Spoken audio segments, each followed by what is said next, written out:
Good Monday, makers. This is Maker Pipe Monday. I am Dave. This is our weekly series where we go over all the Maker Pipe builds that have been posted to the community throughout the week. Let's get right into it. We've got a great group of builds here. The first one we've got is by Ed, and Ed needed a way to mount his solar panel to his pontoon boat.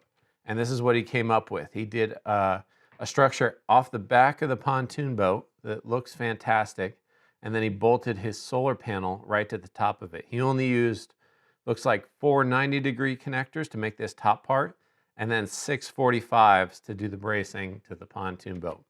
But I hope that did the trick for you, Ed. Thanks so much for sharing. Love seeing it. Next one we've got is by Sean, and Sean has this beautiful manual clausing lathe. And what he did is he made a whole surround for his lathe out of conduit and maker pipe. And he incorporated a light, some tool storage, a chip backsplash, some outlets here, and a lot of cool features. And he gave us a ton of photos. So let's take a look at those because he did a fantastic job. He obviously takes a lot of pride in his shop and in his machine. You can tell that right off the bat. And he did a fantastic job with this. But check this out. He ran wires through the conduit, and he's got this junction box with a light switch that you have to imagine controls the light over top here. But going back, he did something really neat with the cabling. He used a strain relief, a plastic strain relief, coupled with an end cap, one of our end caps, to run the wires in a really clean and fantastic way into the conduit. So that's really neat. I love seeing that. And he made the chip backsplash out of corrugated metal. Looks like he used self-tapping sheet metal screws to get it into the conduit. And then check this out. There's even a little rubber edge protector going along there, protect against the sharp edge. Really cool detail. And then here's some of the storage behind the lathe. You've got some different things like chuck keys and some other miscellaneous tooling and calipers, tape measure, that kind of thing. So really handy point of use tooling right behind the lathe. And then he made this other bracket out of a 90-degree bend that it looks like he's got future plans for a control box or maybe a digital readout, some sort of box right there, right next to the lathe. Really cool. Did a fantastic job. Another awesome thing that he did was he adapted the T-connector to hold onto and grab onto the chip tray that was here on the lathe. Looks like they used some sort of metal round on the edge of the chip tray, and then he modified our T-connectors by taking a piece off so it clamped right around that existing surround. What a fantastic idea. But she's a beauty. Sean, thank you so much for sharing it with us. Great build. We hope you build more with Maker Pipe. We'd love to see it. And for anybody wanting to know more about Sean, check out his Instagram channel, Moxie, ENGMACH for Moxie Engineering Machine. Looks like he's got a great channel of all the trouble he gets into in the garage and his machining. So definitely check him out. Thanks so much. Next one we've got is a racing simulator. Richard built a car racing simulator that he's using for racing, and he did a monitor, 3-panel monitor surround out of Maker Pipe. You can see he's got a seat back here, steering wheel and controls around here, and then he's got 3 surrounded monitors on the Maker Pipe stand. So let's check out how he did it. He did a bend here to kind of get that right angle, and then he used 45s coming here to have some wing braces. I can see he zip tied some of the monitor cords, and then he used 1-hole straps here to connect it to his simulator, the main part of it, with some bracing. But it looks fantastic. I think he did a fantastic job, and people like seeing this on Instagram. We posted that a while back. But also want to point out, looks like he did something to mount the monitors similar to what we've seen in the past, where a T-connector is mounted out and then that grabs onto a connector on the monitor. So really cool. Great job, Richard. We love seeing it. I know this is a popular thing. We've got a lot of requests for this.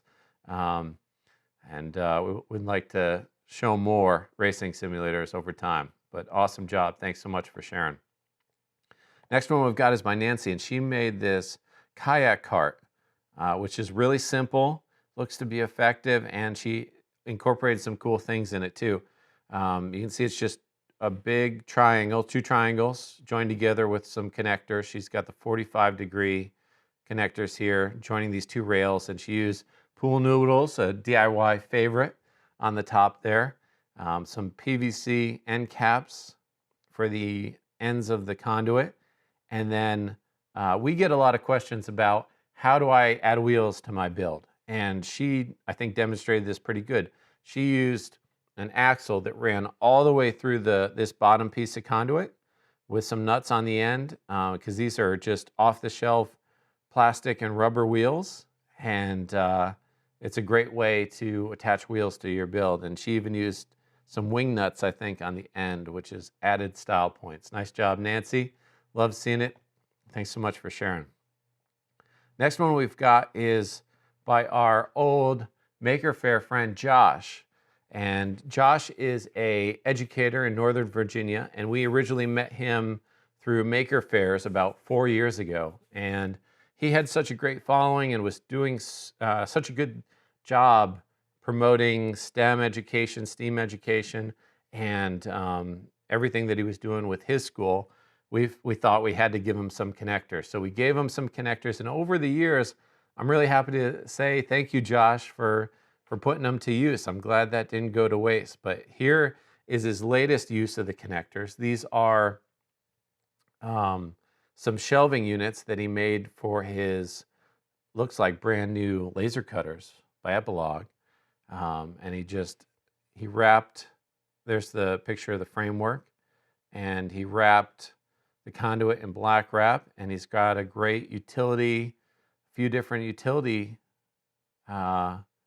workbenches or shelves right next to it. They can put the laptops, they can control the laser cutters. I mean, look at that. That is amazing. What a cool shop. He's always put together a great maker space with everything he's been involved. So thanks, Josh.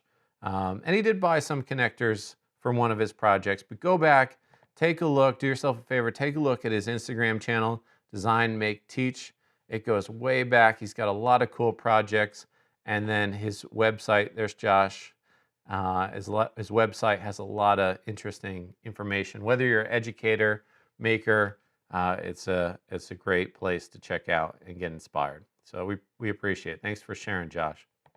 Next one we've got, and the last one this week, is by Robert, and he made these steel drum stands. Check this out. He's only uses 2T connectors. He kind of bend the conduit out here for the feet.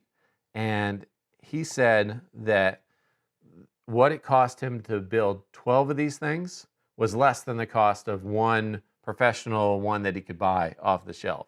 So anytime we hear that, it's fantastic. We love when you guys save money building with conduit. That's what it's all about.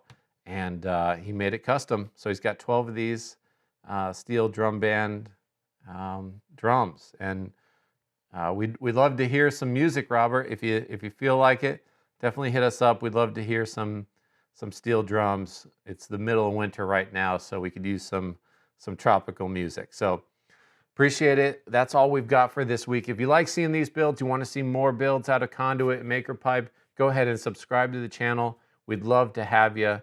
As always, if you want to find more information about these builds specifically, go to our website, check out the community, and there's links to that in the description down below. We'll see you next time. Take care.